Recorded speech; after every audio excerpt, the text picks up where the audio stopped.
प्रिय विद्यार्थियों, आज हम प्रश्नावली 1.3 भाग 5 पढ़ेंगे। भाग 4 में पहला प्रश्न पढ़ा था और आज पढ़ेंगे दूसरा प्रश्न। आप जानते हैं कि 1/7 बराबर 0.14287 है। वास्तु में लंबा भाग दिए बिना क्या आप ये बता सकते हैं कि 2/7, 3/7, 4/7, 5/7, 6/7 के दशमलव प्रसार क्या है? यदि हाँ तो कैसे? इसका बिना भाग दिए बताना इन सभी संख्याओं का दशमलव प्रसार। हमने पिछले वीडियो में पहले प्रश्न में दशमलव प्रसार पढ़े थे, जैसे शांत दशमलव प्रसार, अशांत दशमलव प्रसार। शांत दशमलव प्रसार का मतलब होता है जिस संख्या में हम भाग देंगे तो कुछ चरणों के बाद शेषफल 0 आ जाता है, तो वो होता है शांत दशमलव प्रसार। अगर भाग देने के बाद कुछ चरणों के बाद वापस वही शेषफल आ जाता है जो शुरू में हमने भाग दिया, जो भाज्य है, तो पुनरावृत्ति खंड प्राप्त होगा। वापस वही संख्या बार बार आएगी। हम यहाँ बताएंगे इन सब का दशमलव प्रसार बिना भाग दिए। तो सबसे पहले जो ये लिखा हुआ है इसमें देखेंगे। सबसे यहाँ भाग देकर नहीं बताना है, इसमें ये कैसी संख्या है उसमें हम भाग देकर बताएंगे। हाथ का भाग 1 में जाता नहीं है, 0.1 बार। ये देखो 1, 7 एकम 7, 10 में से 7 घटाया 3, उतारे 0, 7 चौक 28, ये 7 चौक 28। अब 30 में से 28 घटाते हैं तो पीछे 2 रहते हैं, उतारे 0। अब 7 का भाग 20 में 2 बार जाता है, 7 दूनी 14, 7 दूनी 14। अब 20 का भाग, 7 का भाग 20 में 2 बार गया, 7 दूनी 14। अब 20 में से 14 घटाना है, पीछे 6 बचते हैं, 0। अब 7 का भाग 60 में 8 बार जाता है, 8, 7 56, शेष 4 बचते हैं, 0। अब 7 का भाग 40 में 7 पंजा 35, ये 7 पंजा 35। अब 40 में से 35 घटाना है, पीछे 5 बचते हैं, 0। अब 7 का भाग 50 में, ये देखो 7 बार, 49, 1। 7 का भाग सबसे पहले हम 1 में दिया और शेषफल भी 1 आ गया। इसका अर्थ ये हुआ आगे हम भाग देंगे तो भागफल में यही अंक आएगा सब। अब हम बिना भाग दिए 2/7 बिना भाग दिए बताना है। इसमें भागफल क्या आएगा, दशमलव प्रसार क्या है, किस प्रकार का है, बिना भाग दिए। सिर्फ इस संख्या को देखकर 1/7 बराबर ये संख्या है। अब यहाँ और यहाँ 4/7, 5/7, 6/7, इनमें सब में बताना है बिना भाग दिए, सिर्फ इसको देखकर। अब यहाँ सबसे पहले हम 7 का भाग देना है 2 में, तो इसमें सबसे पहले देखना है शेषफल 2 कहाँ आया। ये शेषफल 2 आया, तो इस जैसे 7 का भाग 20 में दिया, इससे आगे वाली प्रक्रिया इसमें होगी। तो यहाँ हमने दो बार भाग दिया, 7 का भाग 20 में 2 बार दिया, तो ये रहा 2, 8, 5, 7। तो इसके बाद में आने वाले भागफल में सभी अंक इसमें समान होंगे, 2, 8, 5, 7, 2, 8, 5, 7। वापस ये आएगा 1, 4 पॉइंट, ये बिना भाग दिए। और आगे भी बार बार यही संख्या आएगी, क्योंकि यहाँ हर में 7 है, यहाँ 7 है, यहाँ 7 है, यहाँ 7 है, यहाँ 7 है, 7 7 हर समान है सब में। इसलिए सिर्फ इसको ही देख करके बिना भाग दिए इसका दशमलव प्रसार बताना है। सिर्फ इसमें देखना है कि शेषफल 2 कहाँ आया। अब यहाँ है 3/7, 3/7 बराबर, अब यहाँ देखना है 3। अब इसमें शेषफल 3 कहाँ है ये देखना है, शेषफल 3 ये है, तो इससे आगे वाली प्रक्रिया वैसी वैसी इसमें होगी। यहाँ हम 7 का भाग 30 में दिया तो यहाँ भी 30 करना पड़ेगा। तो इस 30 के बाद में आने वाले भागफल, यहाँ 4 बार भाग गया तो ये 4, ये 4, तो 4 0.428557 और वापस ये 1, ये होगा 3/7 का दशमलव प्रसार। अब हम देखेंगे 4/7,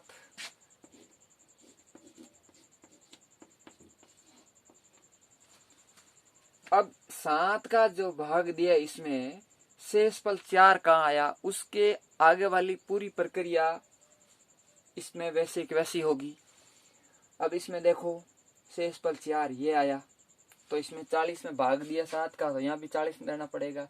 तो यहाँ 5 बार गया तो इसमें 5 बार ये 5 7 5 7 और वापस ये 1 4 2 8 और पूरा भाग देख करके भी देख सकते हैं यही संख्या आएगी।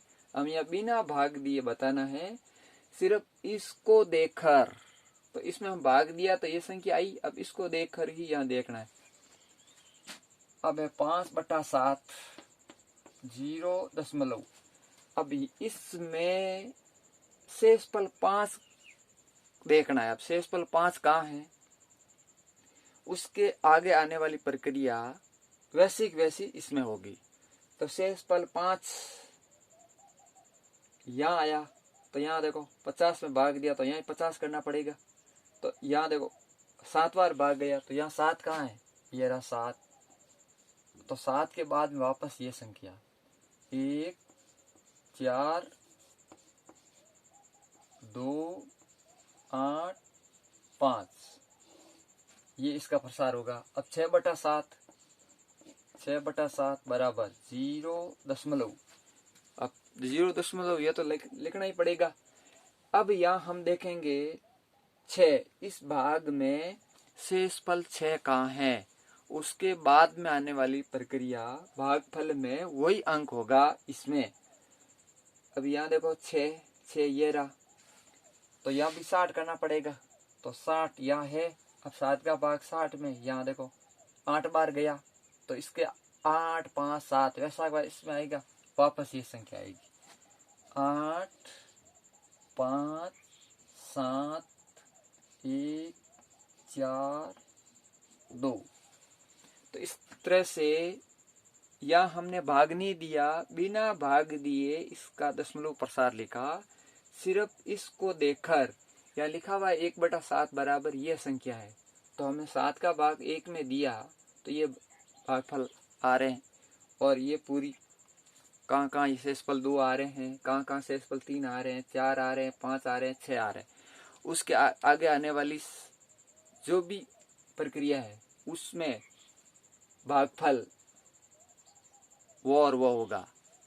तो इस तरह से इस भाग को देखकर सीधा इसका दशमलव प्रसार लिखना है। सिर्फ इसमें शेषफल 2 देखना है, 2 के बाद में आने वाले सभी अंक भागफल में समान होगा। फिर यहाँ 3 देखना है, इसमें शेषफल 3 का है, 3 के बाद में आने वाले भागफल में सभी अंक इसमें समान होगा। 4 है तो 4 के बाद में आने वाले, जैसे यहाँ है 40 तो इसके बाद में आने वाले अंक समान होगा। यहाँ 5 है तो ये देखो शेषफल 5 यहाँ बचा, इसके आगे आने वाले भागफल में सभी अंक समान होगा। तो इसको देख करके इसके उत्तर बताना है बिना भाग दिए। बार बार भाग देने की जरूरत नहीं है। यहाँ 7 का भाग 1 में दिया, यहाँ 7 का भाग 2 में, 7 का भाग 3 में, यहाँ अलग अलग भाग देने की जरूरत नहीं है। सिर्फ इसको देखकर यहाँ सिर्फ शेषफल कहाँ कहाँ है वो इसमें देखना है। ये ध्यान से देखना है कि 2 शेष कहाँ है, इसमें 3 कहाँ है, 4 कहाँ है, 5 कहाँ है, 6 कहाँ है। उसके आगे वाले भागफल में सभी अंक समान होंगे, इस बात का ये ध्यान रखना है। दशमलव प्रसार इसमें अशांत आवर्ती दशमलव प्रसार है, क्योंकि शेषफल वही आ रहे हैं जो यहाँ 7 का भाग 1 में दिया, वापस शेषफल 1 आ रहे हैं, उससे आगे वाले भागफल सब समान होंगे, ये वापस संख्या आएगी बार बार। इस तरह से ये होगा इसका दशमलव प्रसार। ये सबको कहते हैं अशांत आवर्ती।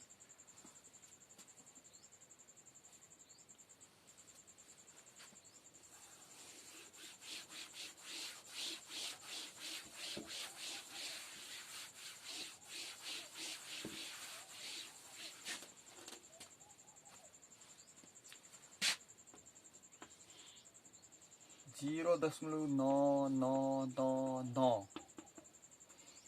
यह संख्या है। अब इसको हम P बटा Q के रूप में लिखेंगे। P बटा Q के रूप में लिखिए।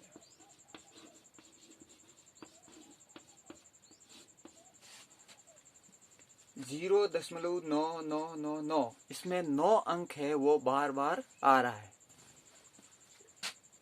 तो इसको हम ऐसे लिख सकते हैं x बराबर 0.9 बार।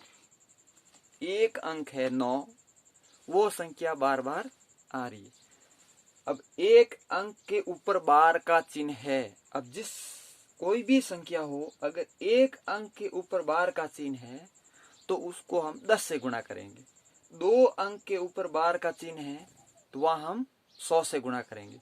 3 अंक के ऊपर बार का चिन्ह है तो वहां 1000 से गुणा करेंगे। या 1 अंक के ऊपर बार का चिन्ह है तो इन दोनों पक्षों को हम 10 से गुणा करेंगे। 10 इंटू एक्स बराबर 10 इंटू 0.9। अब ये 9 है, ये 9 बार बार आएंगे। 10 और x को गुणा करने पर आया 10x बराबर 10 को इस संख्या से गुणा करेंगे, ये पॉइंट यहाँ आ जाएगा, एक अंक दाएं तरफ। अगर भाग देंगे तो एक अंक बाएं तरफ, अगर गुणा करेंगे तो 1 अंक दाएं तरफ खिसक जाएगा। इस तरह से यहाँ हो जाएगा 9, ये पॉइंट यहाँ हो जाएगा, पॉइंट 9999। यह समीकरण नंबर 1, यह समीकरण नंबर 2। अब क्या करना है,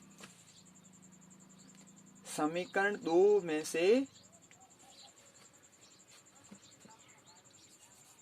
समीकरण नंबर 1 ये है। अब समीकरण 2 में से समीकरण 1 घटाना है। समीकरण 2 में से 1 घटाना है। अब 10x में से x घटाया, पीछे बचा 9x। समीकरण 2 में से 1 घटाना है। 10x में से x घटाना, पीछे 9x बराबर। अब 9 में से 0 घटाएंगे, 9 में से 9 घटाएंगे 0 0 0, आगे सब 0 0 आएंगे। अब x बराबर, अब ये गुणा में है 9, या भी इसमें कोई चीज नहीं है, गुणा में, तो यहाँ भाग देंगे 9/9, तो x बराबर 1। तो 1/1 लिख सकते हैं। 9/9 ये P बटा Q के रूप में, तो 0.9999 ये 1 के समान ही होता है, ये लगभग। तो इसको हम P बटा Q के रूप में 1 लिख सकते हैं। तो 1 हर में कोई संख्या नहीं है तो 1/1 लिख सकते हैं। इस तरह से कोई भी संख्या हो, इसको P बटा Q के रूप में लिखना हो तो 1 अंक के ऊपर बार का चिन्ह है तो 10 से गुणा करो, 2 अंक के ऊपर बार का चिन्ह है तो 100 से गुणा करो, 3 अंक के ऊपर बार का चिन्ह है तो 1000 से गुणा करो, फिर घटाओ, उसके बाद में हम P बटा Q के रूप में ये संख्या आ जाएगी। इस बात का ध्यान रखना है। तो 0.999 इसका अर्थ लगभग 1 ही होता है, ये ध्यान रखना है।